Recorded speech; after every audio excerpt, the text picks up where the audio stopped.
एक है कि दाढ़ी बढ़ाने में कौन सा दर्पण उपयोग होता है? तो इसका सही आंसर क्या हो जाएगा? इसका सही आंसर हो जाएगा आपका सी नंबर, अवतल दर्पण। ठीक है ना, सी नंबर इसका सही आंसर होगा। नेक्स्ट क्वेश्चन है, निर्वात में प्रकाश की चाल होती है। निर्वात में प्रकाश की चाल कितना होता है? 3 × 10⁸ मीटर पर सेकेंड। ठीक है ना, ए नंबर इसका सही आंसर होगा। ठीक है, अगला क्वेश्चन है, दो डायोप्टर क्षमता वाले लेंस का फोकसांतर होता है। तो दो डायोप्टर यानी कि P बराबर, दो डायोप्टर दिया है तो P बराबर 1/f, तो वहाँ से f का मान निकाल लेंगे तो हमारा आंसर मिलेगा 50 सेमी। ठीक है ना, 50 सेमी, फोकस दूरी सेमी में हो जाएगा, डायोप्टर मीटर में होता है। ठीक है ना। नेक्स्ट क्वेश्चन है, निकट दृष्टि दोष का उपचार किस प्रकार के लेंस से किया जाता है? ये तो सबको मालूम होगा, लेकिन यहाँ पर दूसरा नाम दिया है, तो अवतल लेंस का प्रयोग किया जाता है और अवतल लेंस का दूसरा नाम है अपसारी। ठीक है ना, इसका आंसर हो जाएगा आपका बी नंबर। ठीक है, नेक्स्ट क्वेश्चन है कि श्वेत रंग कितने रंगों के मेल से बना है? तो श्वेत रंग कितने रंगों के मेल से बना है? तो 7 रंगों के मेल से बना है। ठीक है ना, इसका आंसर होगा डी नंबर। अगला क्वेश्चन है कि प्रतिरोध का एसआई मात्रक क्या है? तो प्रतिरोध का एसआई मात्रक क्या होता है? प्रतिरोध का एसआई मात्रक ओम होता है। ठीक है ना दोस्तों, इसका आंसर होगा आपका बी नंबर।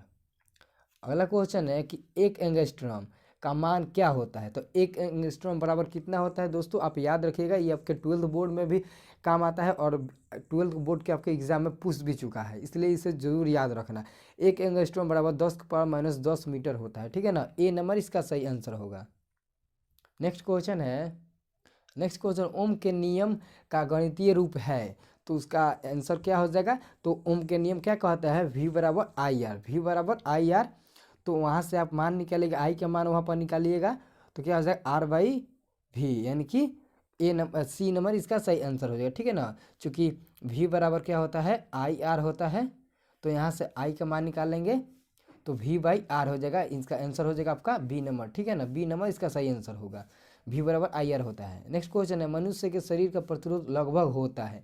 तो लगभग कह दिया, तो दोस्तों आप याद रखिएगा, अगर पूछेगा कि मनुष्य के शरीर का प्रतिरोध होता है तो आपको सही आंसर देना होगा। आपको याद रखिएगा, देखिए दोस्तों 330 से लेकर 50 के बीच में देखिएगा किसका पावर 10⁻4 है। जिसका 10⁻4 है वही टिक मारिएगा, चाहे वो 30,000 ओम क्यों ना हो और 40,000 भी ओम क्यों ना हो, 50,000 भी होगा तो वही टिक लगाइएगा जिसमें 10⁻4 हो और 30 और 50 के बीच में हो। ठीक है ना, इसलिए इसका आंसर हो जाएगा आपका सी नंबर।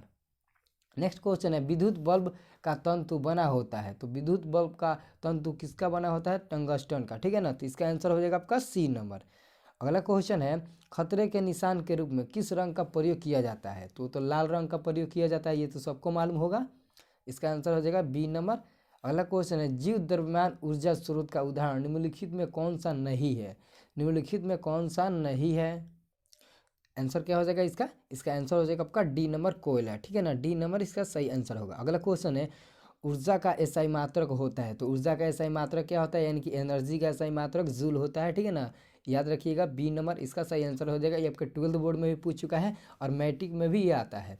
अगला क्वेश्चन है, ग्लूकोज का रासायनिक सूत्र होता है। ये भी आपके 12th बोर्ड में पूछ चुका है। 12th बोर्ड में देखिए दोस्तों क्या क्या पूछता है, पूछ देता है फिनॉल का सूत्र क्या होता है, अल्कोहल का सूत्र क्या होता है, ओलियम का सूत्र क्या होता है, संगमरमर का सूत्र क्या होता है, यहाँ पर ग्लूकोज का सूत्र क्या होता है। वही क्वेश्चन यहाँ पर भी पूछा है कि ग्लूकोज का सूत्र क्या होता है। तो ग्लूकोज का सूत्र क्या होता है? C6H12O6, यानी कि इसका आंसर हो जाएगा आपका बी नंबर। ठीक है, अगला क्वेश्चन है, कैल्शियम कार्बोनेट कहते हैं। तो कैल्शियम कार्बोनेट किसे कहते हैं? चूना पत्थर या कि चौक, इनमें से सभी, या फिर संगमरमर को। तो चूना कैल्शियम कार्बोनेट हम संगमरमर को कहते हैं, जिसका सूत्र होता है CaCO3। ठीक है ना, इसका आंसर हो जाएगा आपका सी नंबर। नेक्स्ट क्वेश्चन है, नीचे दी गई अभिक्रिया में कौन सा कथन सही है? तो ये कौन से अभिक्रिया दिया गया है? तो इसका सही आंसर हो जाएगा आपका ए नंबर, कॉपर का ऑक्सीकरण। ठीक है ना, ए नंबर इसका सही आंसर होगा। ठीक है, नेक्स्ट क्वेश्चन है, निम्नलिखित में कौन एक अम्ल है?